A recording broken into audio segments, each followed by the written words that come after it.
Bienvenidos a Los Maestros del Valor, el primer programa de evaluación en México.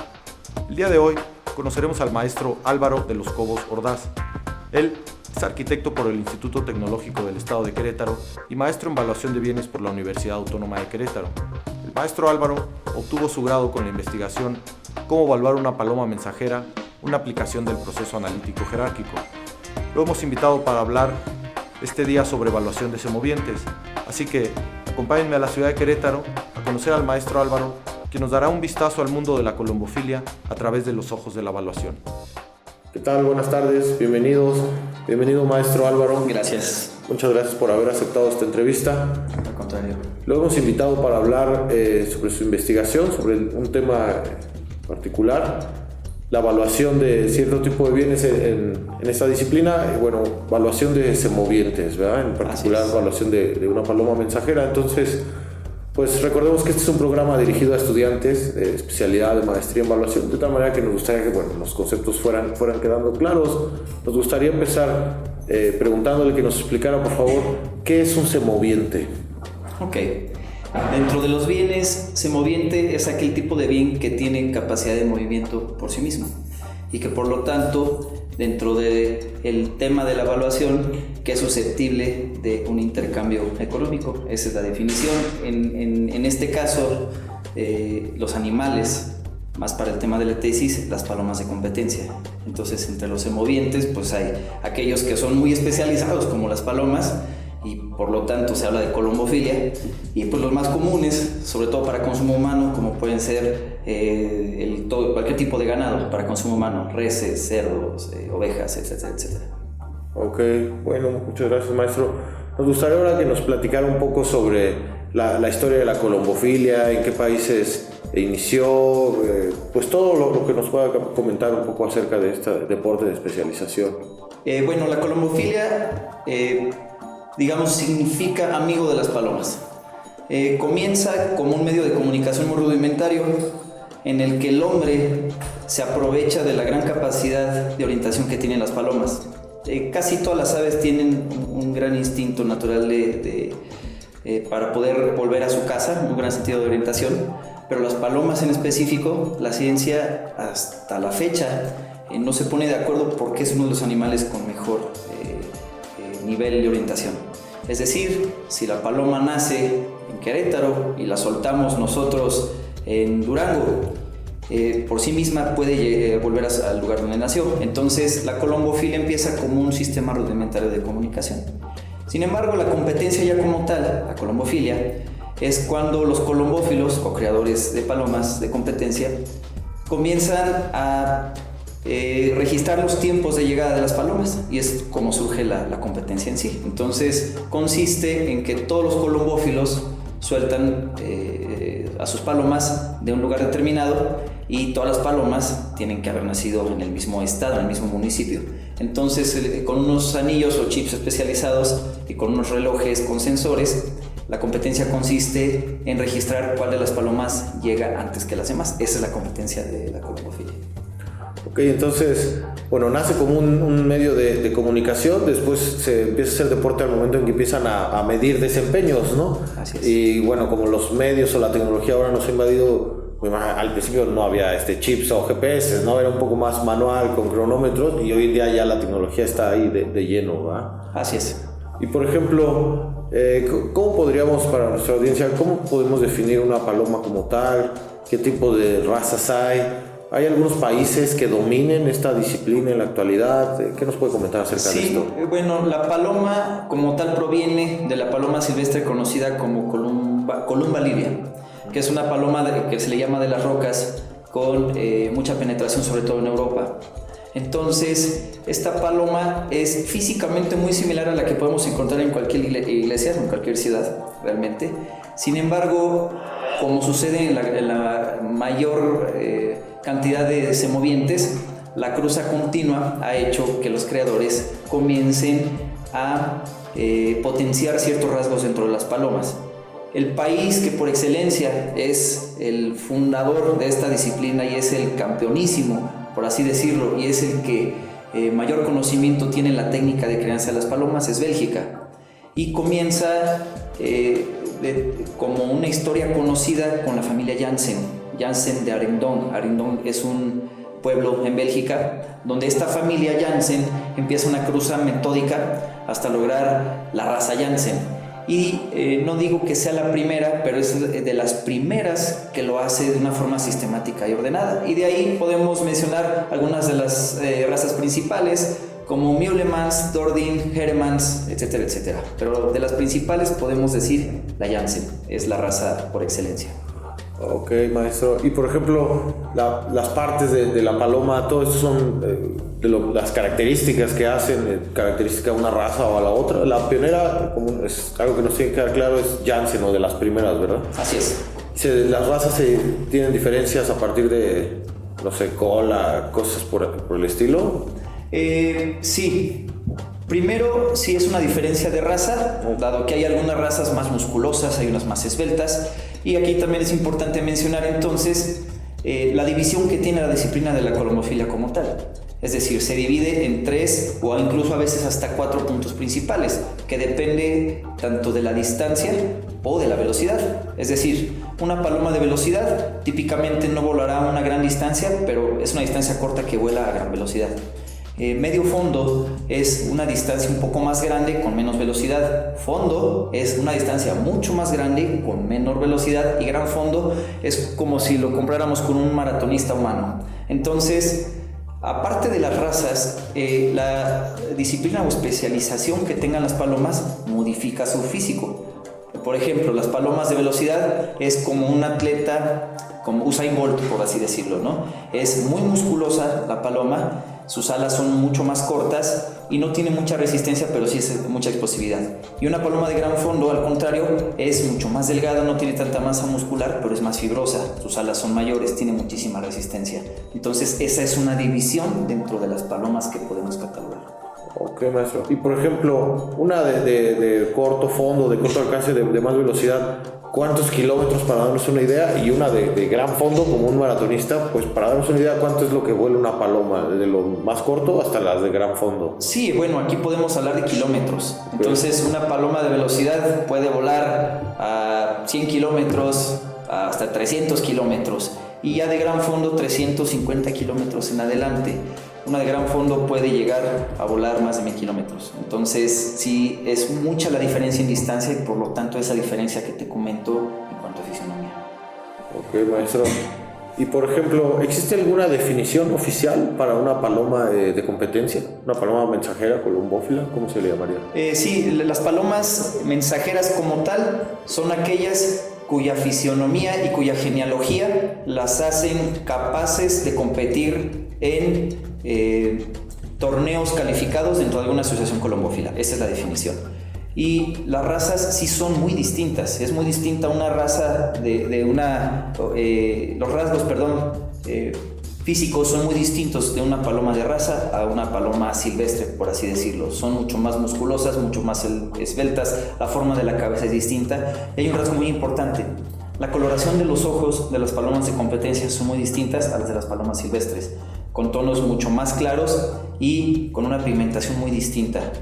Hay muchos colombófilos que ponderan el ojo como una característica esencial dentro de sus palomas. Ok, bueno, muchas gracias, maestro. Bueno, ya hemos hablado un poco sobre conceptos, definiciones, historia.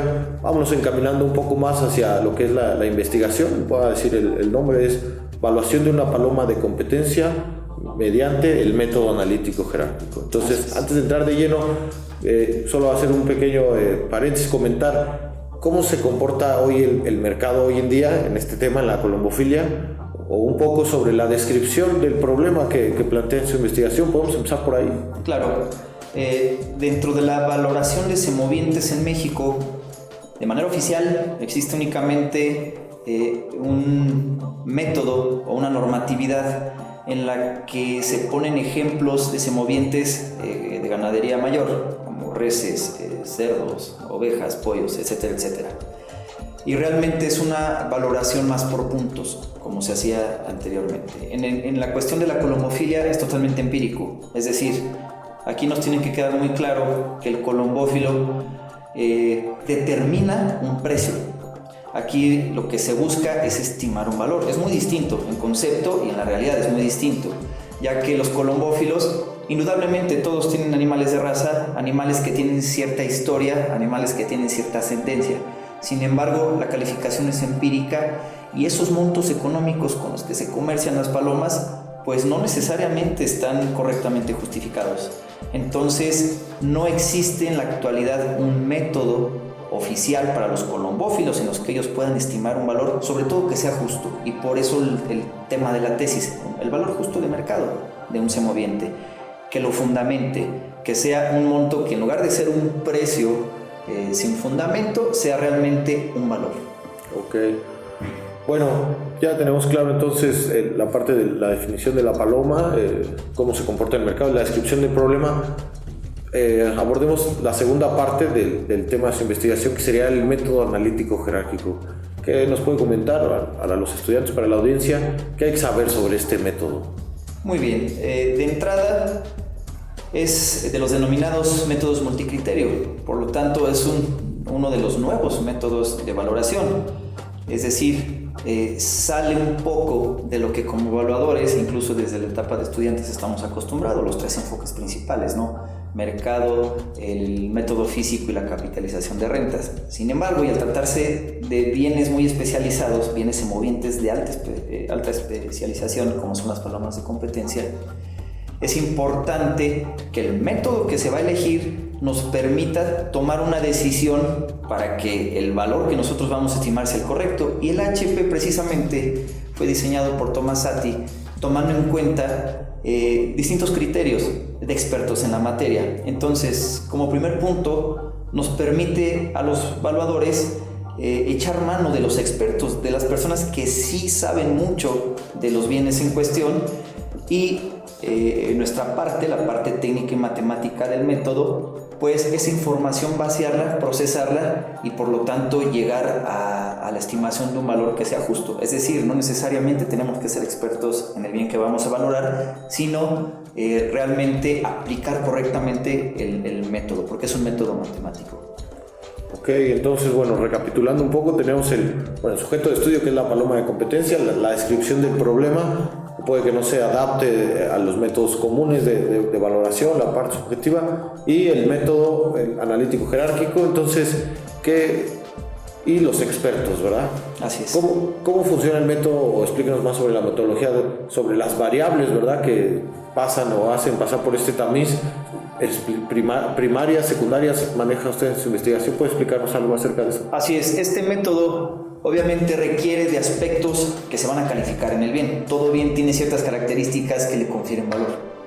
Entonces, en este sentido, lo primero es entrevistar expertos para lograr investigar cuáles son las variables o esos aspectos que le confieren valor a las palomas.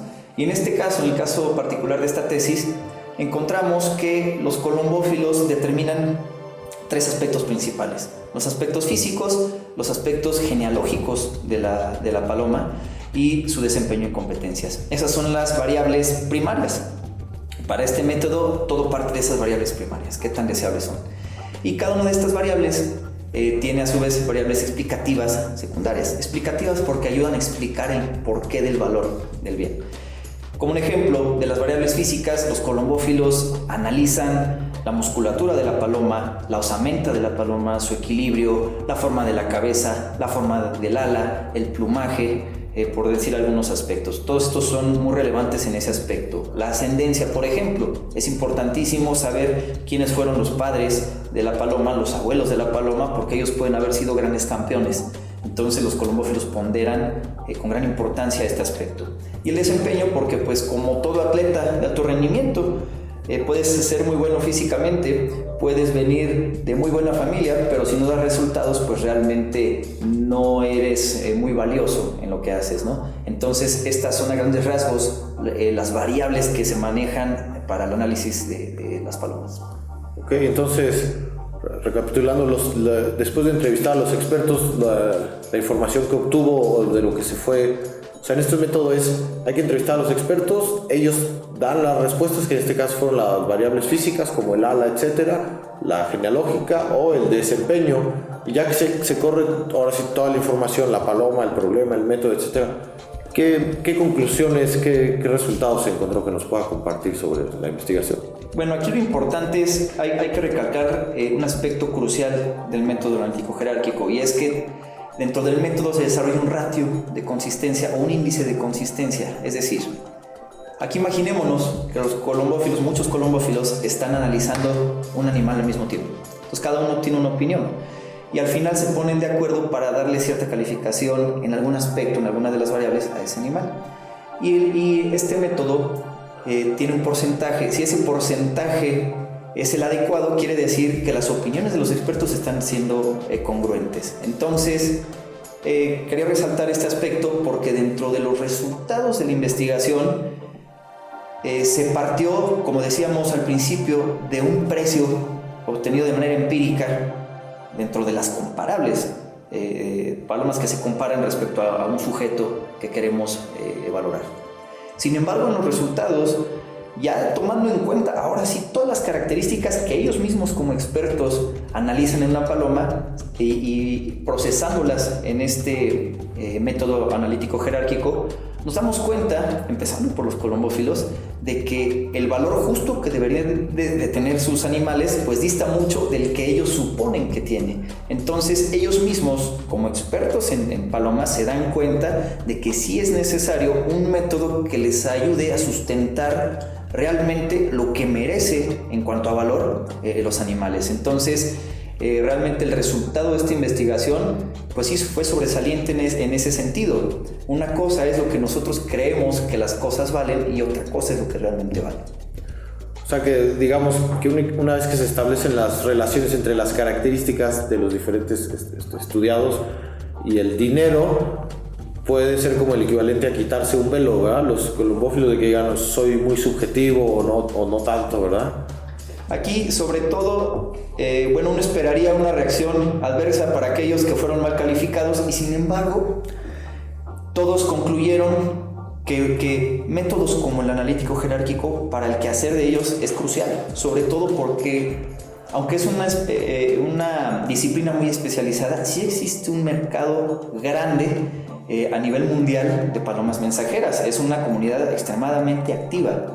Entonces ellos mismos están de acuerdo en que el método empírico que ellos han utilizado toda la vida no es el más adecuado y por lo tanto concluyeron, incluso tengo la suerte de poder decirte que ya están utilizando el método que yo desarrollé durante mi tesis y lo siguen usando de manera consistente, al menos ese grupo de colombófilos que participó. Y por lo tanto, pues les está ayudando. Entonces, para los estudiantes que nos están escuchando, pues sí hay una relación entre la vida real y lo que nosotros estamos aprendiendo en la escuela y aplicando en la vida diaria. Bueno, maestro Álvaro, ahora nos gustaría que nos explicara un poco sobre una paloma y las partes que lo componen.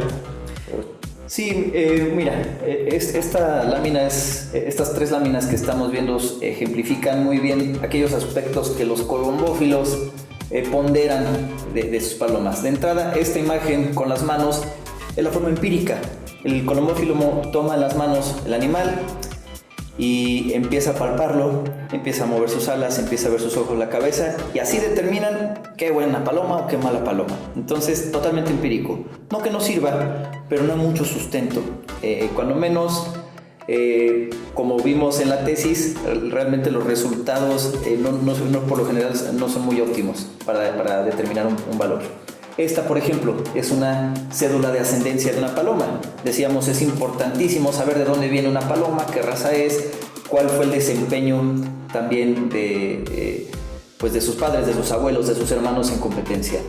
Y más adelante, en la lámina donde se aprecia el ojo de la paloma, este es Bolt, la paloma más cara que se ha vendido en el mundo. Y es, ¿Cuál fue el precio más? Son creo que 50,000 euros. Entonces, lo compró un empresario chino, y vemos el fenotipo o las características físicas de la paloma, muy esbelta, muy atlética, el ojo, el ala y las competencias que ganó esta paloma. Entonces son básicamente los aspectos que se ponderan incluso en la tesis por opinión de los expertos. Y bueno, pues ya el vaciado de la información en el método, como puede ser los tres aspectos que ponderan los expertos, se hace en base al el método HP en sí mismo. Importante, si se hace una comparación de los precios con los que se vendían las palomas y realmente los valores con los que se concluye la investigación, podemos entender que la cuestión empírica realmente no tiene nada que ver con el valor justo que deben de tener las palomas. O sea que las tasaciones en el día a día, los precios que se ofertan en el mercado tienen una gran carga de subjetividad. Demasiada. De hecho, ellos mismos se dieron cuenta una vez que se llega a los resultados finales, ellos se dan cuenta de esa gran diferencia, pero como ellos mismos calificaron a todas y cada una de las palomas comparables, entonces ellos mismos determinaron ese valor al final. Entonces les queda clarísimo la importancia y la necesidad de incursionar con este tipo de métodos para estimar un valor. Oh, excelente, maestro. Bueno, pues qué bueno que menciona a los estudiantes. Como le comentaba, este es un programa dirigido a estudiantes de especialidad y maestría. Bueno, sabemos que en algunas universidades, ya en los últimos semestres, los estudiantes tienen que llevar las materias de seminario de tesis 1, 2, metodología de la investigación. Entonces, si alguien de los estudiantes que está viendo quisiera tomar este tema como un posible tema de titulación, podría engancharlo, a lo mejor no necesariamente a las palomas mensajeras, sino que, pues si entendí bien, así el ganado tradicional es un semoviente, tal vez hasta un perro, ¿no? Un perro de ornato y competencia. Entonces, si alguien quisiera en algún lado decir, no, pues yo me quiero titular y quiero evaluar los perros de la policía, o los perros campeones, o algún otro animal, ¿no? Así de diferente, podría equivaler este modelo y aplicarlo, ¿sí? Pero por supuesto, sobre todo porque hay muchísima información de ese tipo de semovientes. Aquí el problema en la tesis que yo presenté es la falta de información que hay del semoviente, y sin embargo los resultados fueron satisfactorios. Entonces este método, por supuesto que es ideal para semovientes en los que hay muchísima más información. Por ejemplo, si alguien que se dedica a la crianza de vacas lecheras, si aplica este método, por supuesto que puede lograr resultados mucho más precisos por la enorme cantidad de información que hay. Entonces, sí, los alerto a todos, por favor, para que apliquen este método, porque hay muy poca información al respecto y hay muy poco trabajo al respecto. Entonces hay mucho de dónde se puede ampliar. Ok, entonces, bueno, nada más para que le quede así claro a los estudiantes, o sea, lo que tendrían que hacer es lo mismo que hizo usted, o sea, buscar expertos, ya sea de perros pastor alemán o de vacas, preguntarles, que ellos digan cuáles son las variables y armar sus matrices, ya, o sea, hacer lo mismo, la metodología del AHP, pero con expertos de animales o de ganado, etcétera, pero debe de funcionar, ¿no? Exactamente. Aquí lo importante de este método, como todos los métodos que se aplican en la valoración de cualquier tipo de bien, es la calidad de la información que nosotros vamos a procesar en cualquiera que sea el método que elijamos. Entonces, en este método en particular, la participación de los expertos es crucial. Ok. Bueno, finalmente la pregunta que le hacemos a todos los invitados, maestro, bueno, de antemano, gracias por haber estado en esta entrevista, gracias por haber estado aquí. Bueno, es la pregunta, ¿qué mensaje le manda usted? Pues una pregunta libre a los estudiantes de especialidad y maestría en evaluación.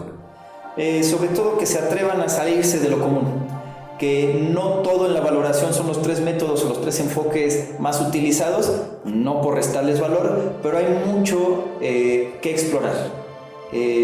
Hay valoración de semovientes como mi tesis, hay valoración de activos ambientales, hay valoración de intangibles, que es todavía un terreno muy inexplorado para los evaluadores. Entonces, que se atrevan a proponer cosas nuevas.